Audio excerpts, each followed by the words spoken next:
اعوذ باللہ من الشیطان الرجیم بسم اللہ الرحمن الرحیم۔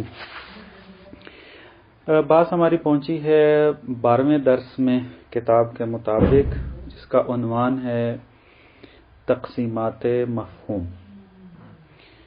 اساسی ترین بحث ہے یہ ہماری۔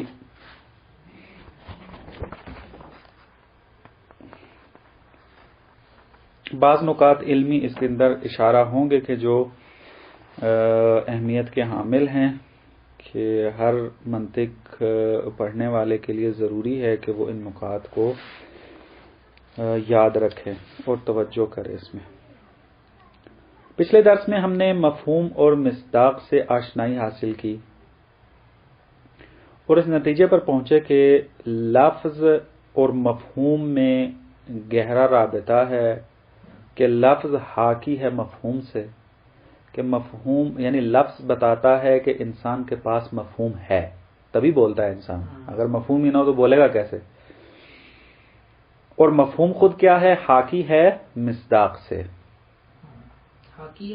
حاکی حکایت کرنے والا، دکھانے والا، مثلا جیسے آئینہ جو ہے وہ حاکی ہے کس سے؟ جو اس کے سامنے کھڑا ہے، اس سے حکایت کرتا ہے۔ اب فرماتے ہیں کہ وہاں ہم نے مفہوم کی دو قسمیں کی تھی، مفہوم یا کلی ہوتا ہے یا جزئی، اور چند علمی تذکرات آپ کی خدمت میں پیش کیے تھے کہ تکرار کی ضرورت نہیں ہے، ریکارڈ ہیں جو کہ اس دوبارہ سنے جا سکتے ہیں۔ اب یہاں پر آ کر ایک نقطہ بیان کرتے ہیں، وہ یہ کہ خود جزئی دو تقسیمیں رکھتا ہے، جزئی یا جزئی حقیقی ہے یا جزئی اضافی ہے۔ جزئی حقیقی اس مفہوم کو کہتے ہیں کہ جو ایک فرد سے زیادہ پر صدق کرنے کی صلاحیت نہ رکھتا ہو، جو کہ ہم پہلے تعریف کر کے آئے ہیں اور مختلف مثالیں دی تھی اس کی، مثلا یہ قلم، یہ لیپ ٹاپ، یہ بستر، یہ دیوار، یہ کا اشارہ ضروری ہے تاکہ وہ جزئی ہو جائے اور اس کے علاوہ کسی پر صدق نہ کرے۔ جزئی اضافی اس مفہوم کو کہا جاتا ہے کہ جو کسی دوسرے مفہوم کے مقایسے میں جزئی کہلائے۔ خود اگر دیکھا جائے تو ممکن ہے کہ وہ کلی ہو، لیکن جب ہم دیکھتے ہیں کہ اس کے اوپر ایک اور مفہوم ہے جو اس سے زیادہ وسعت میں ہے، تو نیچے والا مفہوم جزئی کہلائے گا، کس کی نسبت؟ اس اوپر والے مفہوم کی نسبت۔ مثلا حیوان کے افراد کو اگر دیکھا جائے تو یہ افراد زیادہ رکھتا ہے بنسبت انسان کے۔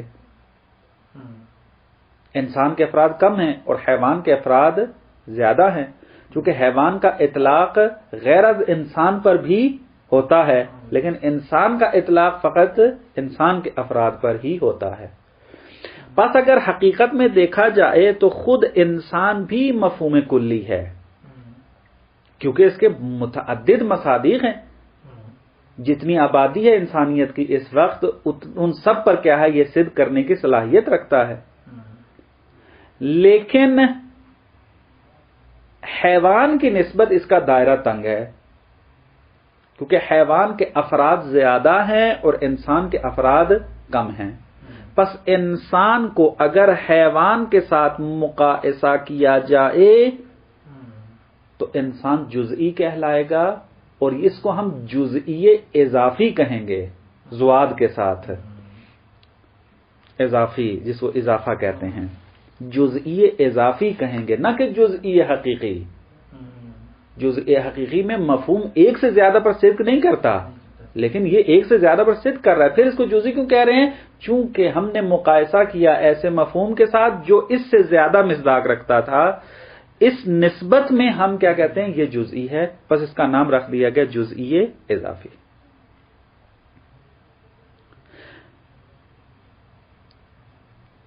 یہ ایک تقسیم تھی کہ جو انہوں نے یہاں پر بیان کی.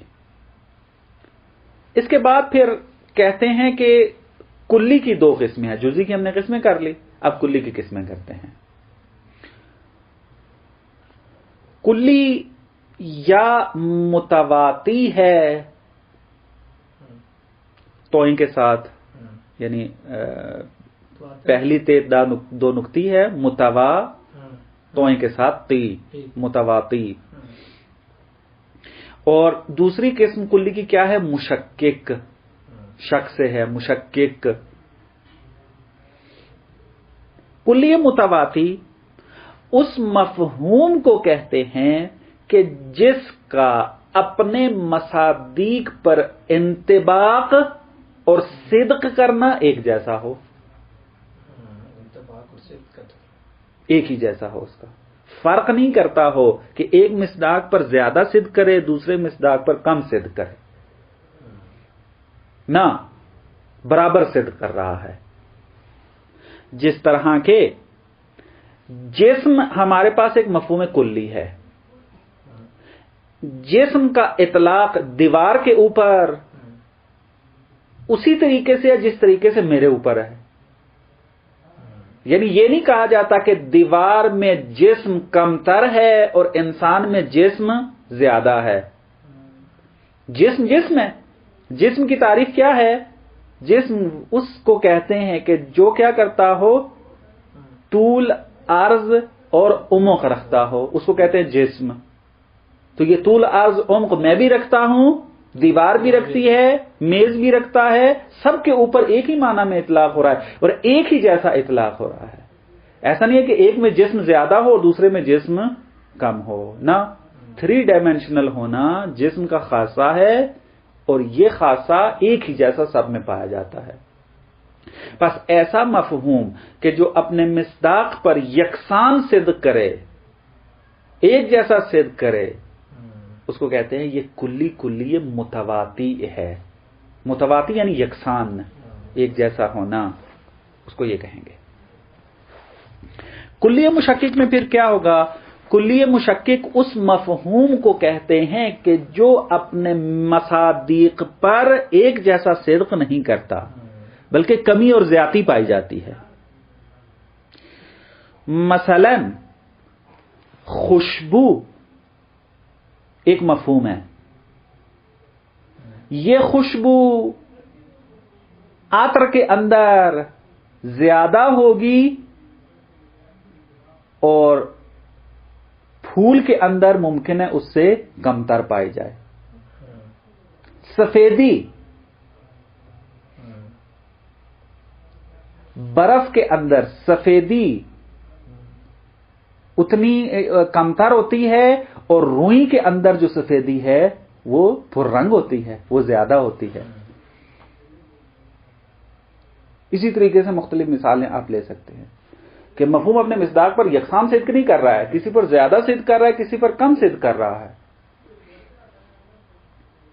پس مصادیق پر متفاوت اور طرح طرح کا صدق کرنا یہ کہلاتا ہے کلی مشکک.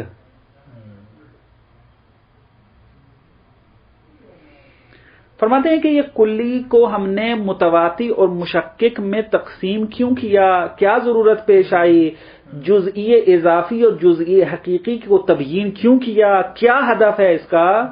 فرماتے ہیں کہ یہ ہدف ہمیں جا کر پتہ چلے گا جب ہم استدلال میں جا کر بحث کریں گے.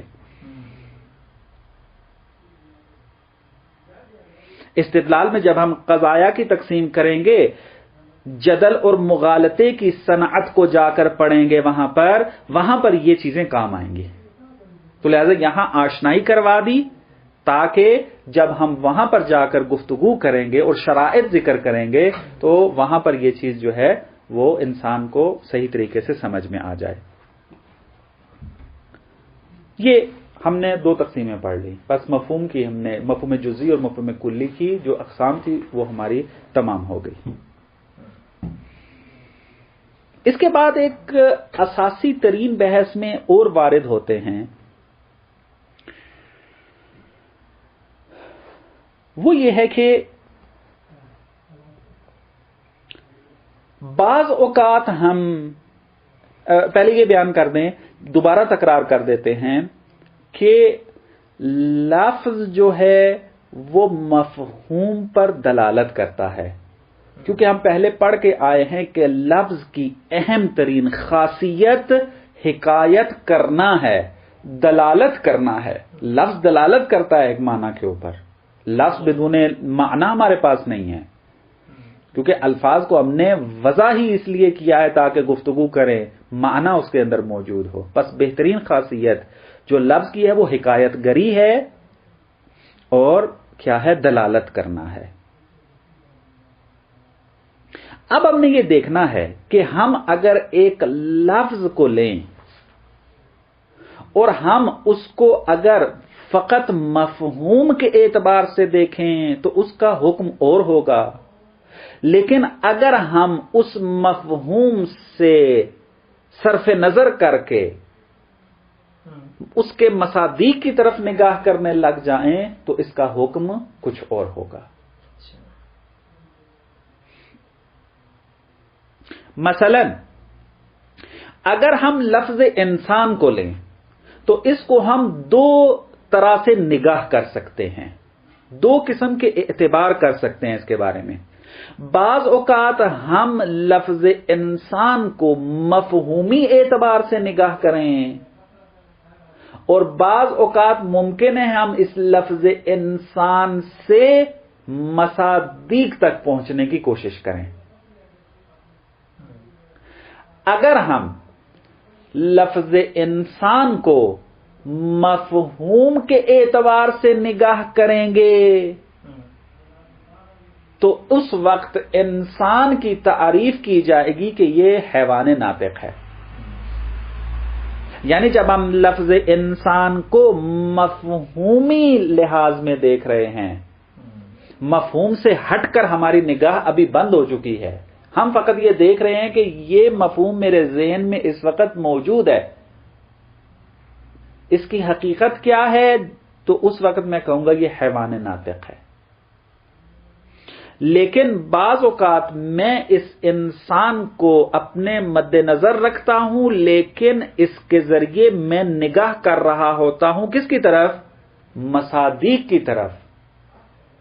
تو اس وقت میری نگاہ مفہوم پر نہیں ہوتی ہے، اس وقت میری نگاہ علی، باقر، زید، عمر اس کے اوپر ہوتی ہے، اس کے مصادیق کو میں دیکھ رہا ہوتا ہوں، مفہوم کو میں فقط ایک ٹول کے طور پر استعمال کر رہا ہوتا ہوں۔ بس واضح ہوا کہ ہم ایک لفظ کو دو اعتبار سے نگاہ کر سکتے ہیں اور دونوں کے پھر مفاہیم، دونوں کے احکام کیا ہو جائیں گے؟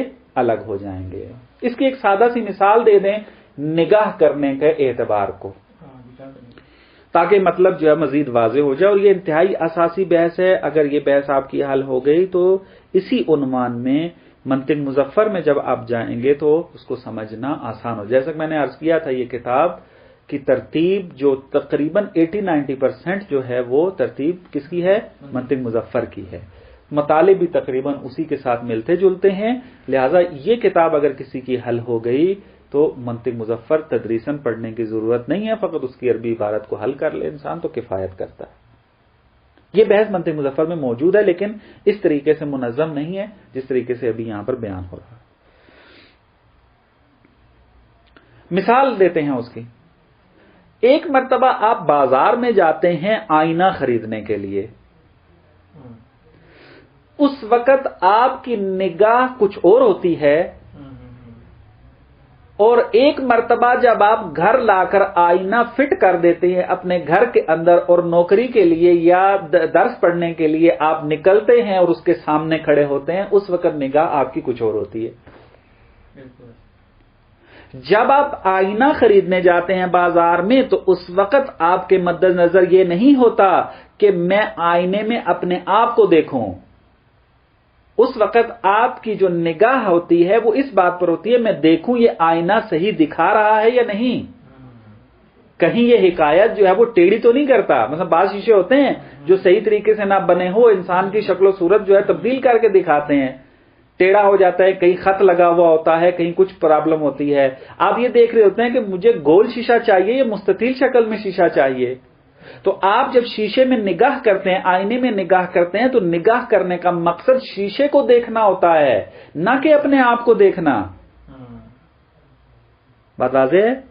لیکن جب آپ بناؤ سنگار کرتے ہیں، اس شیشے کے آگے کنگھی کرتے ہیں، تو اس وقت آپ کی نگاہ شیشے پر نہیں ہوتی کہ میں شیشے کو دیکھ رہا ہوں، بلکہ شیشے میں اتنے گم ہو جاتے ہیں کہ اس کے اندر فقط اپنے آپ کو دیکھ رہے ہوتے ہیں، شیشے کی طرف تو آپ کی توجہ ہی نہیں ہوتی. پس یہ دو نگاہیں بعض اوقات ہم لفظ کے اوپر رکھتے ہیں، بعض اوقات ہم لفظ کو مد نظر رکھتے ہیں مفہومی اعتبار سے. مصداق کی طرف سے ہم آنکھیں بند کر لیتے ہیں، ہم یہ دیکھتے ہیں کہ مفہومی اعتبار سے اس کا کیا حکم ہے. اور بعض اوقات ہم کیا کرتے ہیں، اس لفظ کو مد نظر رکھتے ہیں اور مفہوم ہمارے ذہن میں آتا ہے، اس مفہوم کو ہم ٹول کے طور پر استعمال کرتے ہیں اور مصادیق کو دیکھ رہے ہوتے ہیں. اس وقت مفہوم ہمارے مد نظر نہیں ہوتا، مفہوم کو فقط ہم ٹول کے طور پر استعمال کر رہے ہوتے ہیں. تو یہ دو نگاہیں ہیں اور ان دو نگاہوں کے الگ الگ حکم پائے جاتے ہیں. اب ہم تھوڑا اصطلاحی زبان استعمال کریں تاکہ مطلب جو ہے وہ واضح ہو جائے. یہ بھی سادہ زبان میں آپ کو سمجھایا. اگر ہم لفظ کو فقط مفہوم کے اعتبار سے نگاہ کریں اور مصادیق کی طرف نگاہ نہ ہو، اس وقت اس کو کہا جاتا ہے یہ حمل اولی ہے. اور جہاں پر آپ لفظ کو ملاحظہ کرتے ہیں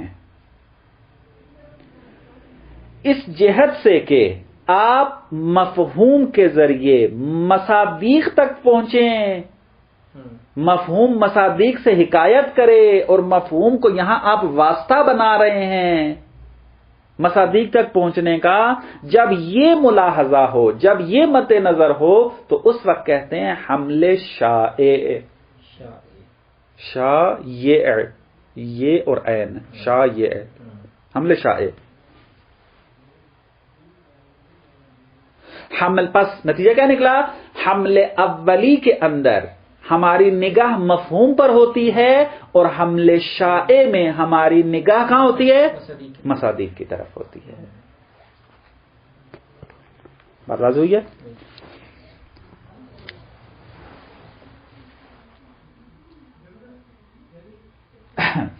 یہ جب اصطلاح ہمارے لیے واضح ہو گئی تو اب یہ کہاں ہمارے لیے کارآمد ہوگی، اس کی چند مثالیں دیتے ہیں.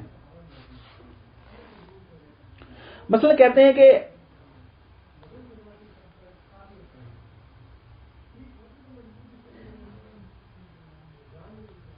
ادبیات میں یہ کہا جاتا ہے کہ فعل مبتدا واقع نہیں ہوتا. آپ نے جب عربی لینگویج پڑھی ہے، عربی گرامر جب پڑھی جاتی ہے، تو اس میں یہ قاعدہ موجود ہے کہ آپ کے کلام کی ابتدا جو ہے وہ اسم سے ہو. اگر آپ کیا ہے مبتدا اور خبر کی صورت میں کلام بنانا چاہتے ہیں تو اس وقت مبتدا فعل واقع نہیں ہو سکتا.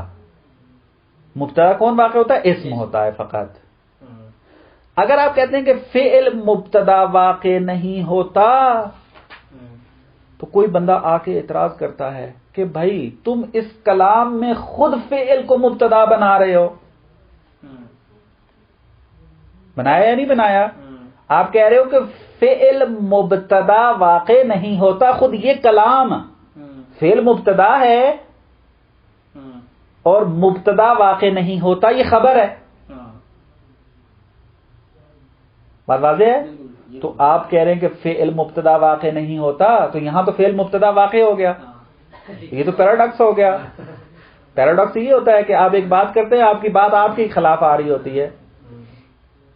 تو کہتے ہیں اس کا جواب ہم اسی اصطلاح کے ذریعے دیں گے جو ابھی ہم نے سیکھی ہے. اگر ہم فعل کو حمل اولی کے اعتبار سے دیکھیں، یعنی ہماری نگاہ مفہوم فعل کے اوپر ہو نہ کہ مصادیق فعل کے اوپر، اس وقت فعل مبتدا واقع ہو سکتا ہے، کیونکہ فعل ہے. ہم کہتے ہیں الفعل لیس بمبتدا مثلا. اب یہاں پر جو فعل ہے یہ مفہوم فعل ہے، تو مفہوم فعل جو ہے وہ اسم ہے، اور اسم کیا ہے؟ یہ مبتدا واقع ہو سکتا ہے. بس یہاں پر ہم جو ہے وہ حمل اولی نگاہ کر رہے ہیں، مفہوم فعل کو مد نظر رکھے ہوئے ہیں، اور مفہوم فعل حقیقت میں کیا ہے؟ اسم ہے. لیکن جب ہم فعل کو نگاہ کریں مصادیق کی طرف، مصادیق کے لحاظ سے، تو اس وقت فعل کے مصادیق ناصرہ ہے، ینصرو ہے، یہ پھر مبتدا واقع نہیں ہو سکتے، چونکہ مصادیق کی طرف ہماری نگاہ ہے، اور مصادیق واقع فعل ہیں، وہ مفہوم فعل نہیں ہیں، وہ حقیقت میں فعل ہیں، اور وہ کبھی بھی مبتدا واقع نہیں ہو سکتے. بات واضح ہوئی ہے؟ بس پیراڈاکس نہیں ہے، پیراڈاکس حل ہو جاتا ہے. کیوں؟ کیونکہ جہتیں فرق کرتی ہیں. جہاں پر فعل مبتدا واقع ہو رہا ہوتا ہے وہاں مفہوم فعل مد نظر ہوتا ہے، اور جہاں پر فعل مبتدا واقع نہیں ہوتا وہ مصداق فعل ہوتا ہے، خود مفہوم فعل نہیں ہوتا. ایک اور جو ہے وہ ظاہراً پیراڈاکس جو ہوتا ہے اس کو بیان کرتے ہیں. کہتے ہیں منطقی بعض اوقات کہتا ہے کہ جزئی جزئی ہے، اور ایک جگہ پر جا کر کہتا ہے کہ جزئی کلی ہے. کہتے ہیں یہ بھی پیراڈاکس ہے. جزئی جزئی ہے تو بات سمجھ میں مثلا کسی کو سمجھ میں آ جائے گی، لیکن یہ جزئی کلی بھی تو ہے. کیوں؟ کیونکہ یہ کتاب بھی جزئی ہے، یہ تکیہ بھی جزئی ہے، یہ آپ بھی جزئی ہیں، یہ لیپ ٹاپ بھی جزئی ہے، یہ جزئی ہے. بس جب جزئی کا مفہوم متعدد مصادیق پر صدق کر رہا ہے پس جزئی کلی ہے، اور آپ کہہ رہے ہیں کہ جزئی جزئی ہوتا ہے، جزئی کلی نہیں ہوتا. ہم نے تو آپ کو بتا دیا کہ جزئی کلی ہوتا ہے.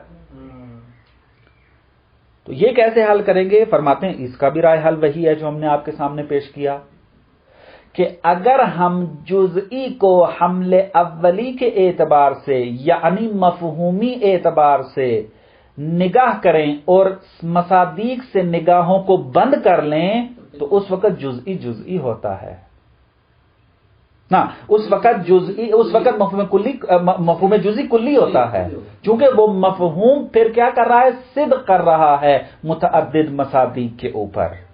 وہ مفہوم جزئی اس کتاب پر بھی صدق کر رہا ہے، وہ مفہوم جزئی لیپ ٹاپ پہ بھی صدق کر رہا ہے، وہ مفہوم جزئی آپ پر بھی صدق کر رہا ہے اور مجھ پر بھی صدق کر رہا ہے. پس اگر ہم مفہومی نگاہ کریں جزئی کے اوپر، حمل اولی والی نگاہ کریں اس کے اوپر، تو یہ جزئی کلی ہوگا.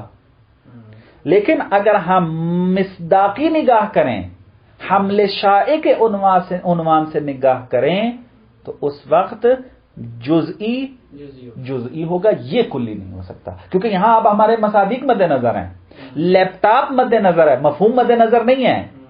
کتاب مد نظر ہے، مفہوم مد نظر نہیں ہے، اور کتاب جزئی ہے، لیپ ٹاپ جزئی ہے.